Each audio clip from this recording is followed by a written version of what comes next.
abrir esta sección macro y con esto poner la pincelada final al programa de hoy. Cómo me gusta esta sección y hoy además mucho de contar porque tenemos, este fin de semana ha pasado mucho y evidentemente lo tenemos que analizar y estudiar aquí en Más que Mercados. Así que vamos a poner ya la primera de las imágenes. Hoy vamos a hacer un repaso casi global al ciclo económico.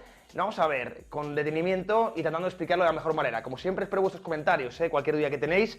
Vamos a poner la primera de las imágenes en la pantalla para que la veáis y como siempre vamos a explicarla. China, que ha tenido mucho revuelo, vamos a ponerlo en grande para que lo veáis bien. Mucho revuelo este fin de semana porque el PBOC, aquí lo tenéis, el Partido Comunista Chino, ha aprobado unos paquetes más fuertes a nivel fiscal de la historia. Creo que en el gráfico se ve, en la parte derecha, la liquidez que está metiendo, ahí lo veis, vía los repos inversos. Tremendo la inyección de capital que está teniendo.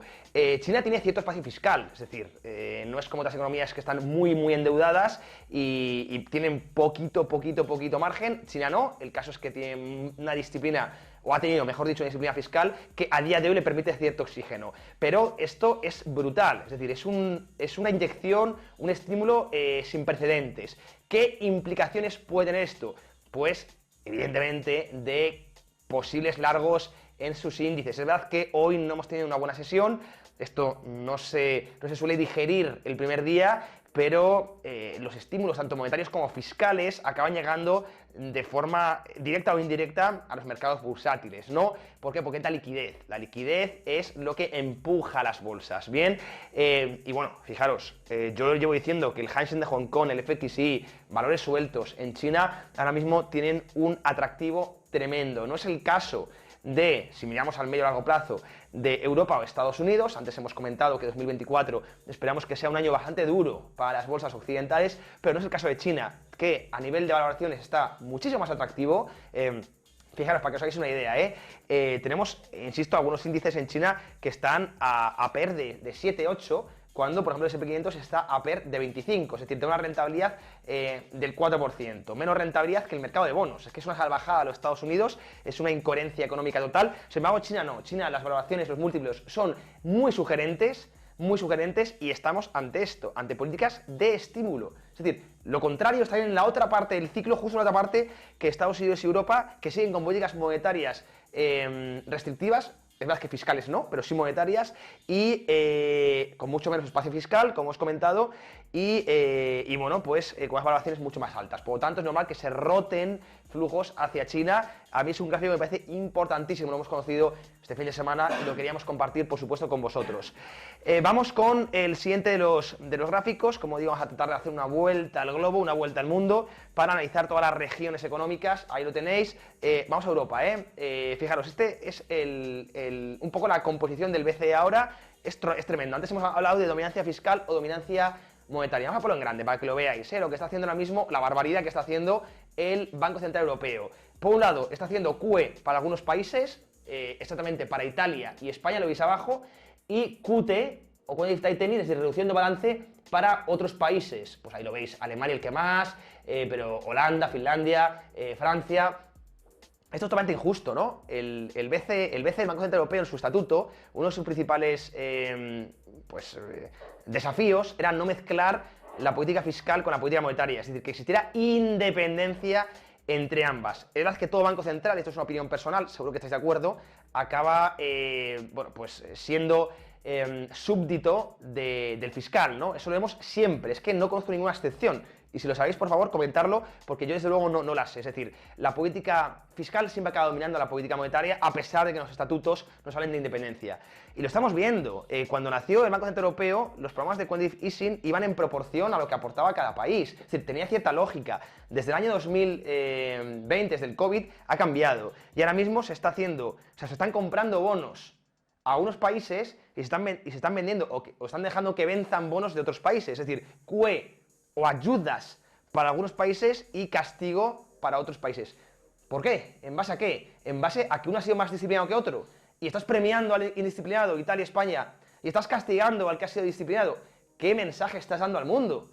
Estás creando unos incentivos muy perversos. Oye, yo me porto mal y me ayudas, yo me porto bien y me castigas. No tiene ningún sentido, ¿verdad? Pues es lo que está haciendo ahora mismo el Banco Central Europeo. Una salvajada que muestra que hoy en día, tanto Estados Unidos como también Europa, están cayendo en un entorno de dominancia fiscal, que es lo que acaba machacando las monedas, ¿no? Todo esto, evidentemente, lo hacen para que no se disparen las primas de riesgo, en este caso de España e Italia, y tienen que crear una demanda artificial con los QE para estos países mientras crean una especie de oferta, es más que no venden a mercado, pero sí dejan que venzan bonos y no renuevan a otros países, pues ya veis ahí la barbaridad que es Alemania, por ejemplo. Al final, la sociedad alemana, vía inflación, está, porque somos los mismos tenedores, ¿no? Todos de euros, está subsidiando, está manteniendo el despilfarro de los países del sur. Es una auténtica salvajada, ¿no? Este gráfico debería ser portada de muchos periódicos y no se habla, no interesa que se hable, evidentemente, porque al fin y al cabo salimos favorecidos los españoles y, en este caso, estamos hablando, me dirijo a la población española y además estamos justificando cierto despilfarro, bueno, a coste de no nuestra sociedad, sino de sociedades extranjeras como puede ser Alemania, Holanda, Finlandia. Tremendo. Vamos con el siguiente gráfico, vamos a ponerlo también en pantalla, seguimos avanzando. Aquí lo tenéis, vamos a ponerlo en grande para que lo veáis bien, que no perdáis detalle. Fijaros, SP500 y recesiones, SP500 en azul y recesiones, veis las líneas en gris, lo veis, ¿verdad? Fijaos cómo se comporta, o cómo se ha comportado, mejor dicho, el SP500 cada vez que había una recesión. Fijaros que suele caer después de que llegue la recesión, no antes. Los 6-9 meses posteriores suelen ser cuando vemos un ajuste tremendo en la cotización. Por tanto, si la recesión llega, ya lo estamos viendo cómo el empleo, por ejemplo, se está enfriando, cómo está cayendo la actividad. Imaginaros que llega en el primer trimestre del año 2024, primero o segundo trimestre. Pongamos que llega la recesión, veremos en términos de PIB, en términos de empleo, o ponemos un enfriamiento muy fuerte de la economía. Pues la bolsa suele tender a hacer ese ajuste no antes de la recesión, sino 6-8 meses después de que tengamos esa recesión, que viene además siempre muy ligada con la desinversión de la curva. La curva ha estado invertida, la curva de tipos, y ahora estamos ya en flat, o en más o menos en una horizontalidad, y es normal que en el próximo trimestre, ya a principios de 2024, veamos ya la total desinversión. Hay un dicho en Wall Street que habla, teme a la inversión, tiembla con la desinversión.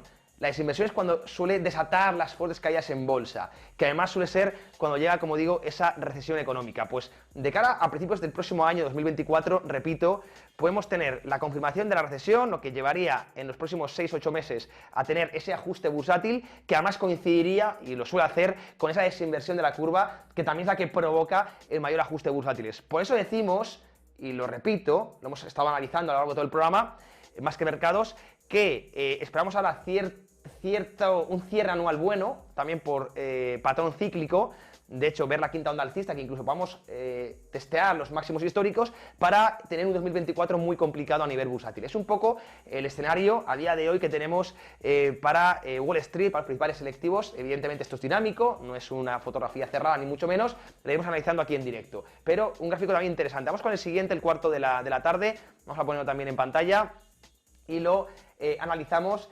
Fijaros, lo vamos en grande para que veáis, no perdáis detalle, como siempre digo.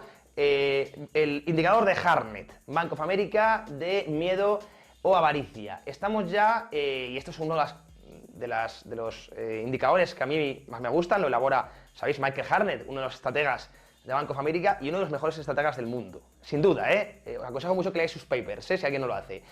Su indicador ya está en la zona de miedo, prácticamente de miedo extremo, que es una zona que cuando ha llegado a estos niveles, por sentimiento contraria, ya lo sabéis, ha dado señales de compra. De hecho, lo comentaba el paper de Bank of America este fin de semana, que yo he tenido el placer de leer, bueno, pues si aguanta hoy la zona de soporte, ya lo hemos comentado antes, esa zona de confluencias SP500, media 200 más el canal tendencial, si lo aguanta, es posible que tengamos el pistoletazo de salida para un gran impulso alcista.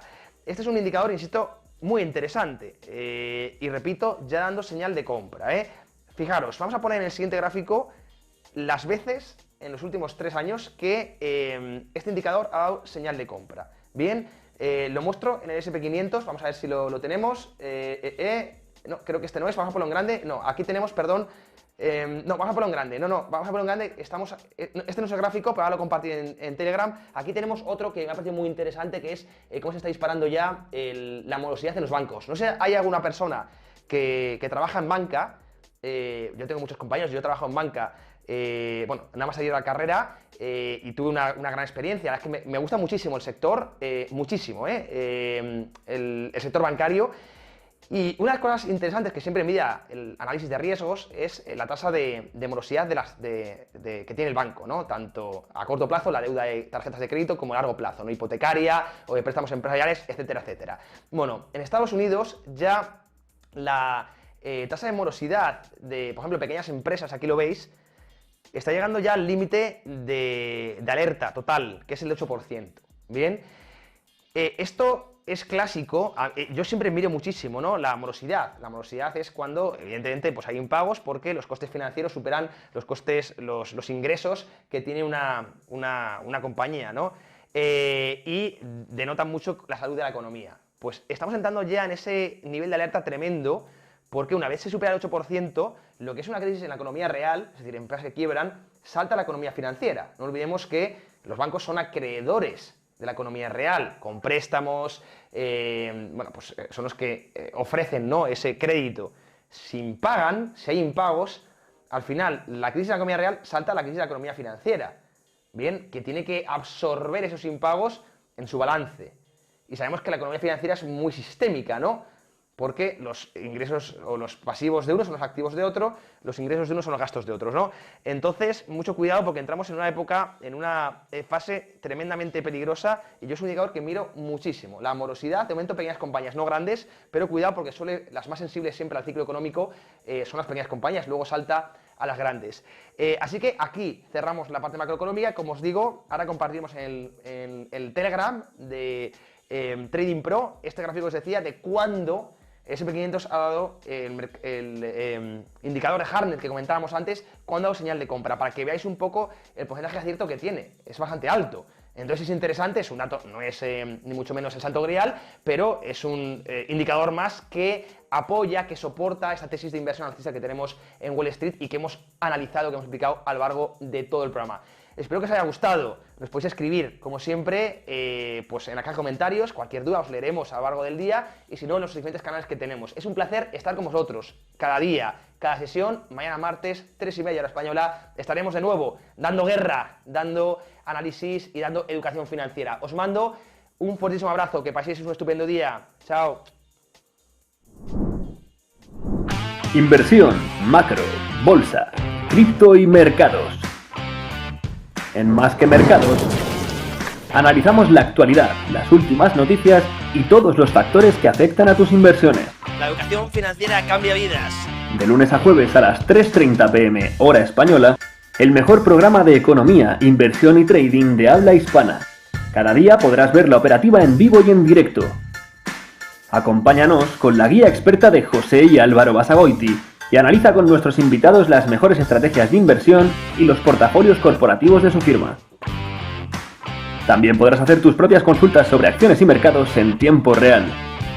Únete a nosotros de lunes a jueves a las 3:30 hora española y no te pierdas las mejores entrevistas e invitados. Descubre cómo hacer crecer tu patrimonio de manera inteligente solo en Más que Mercados, de Trading Pro.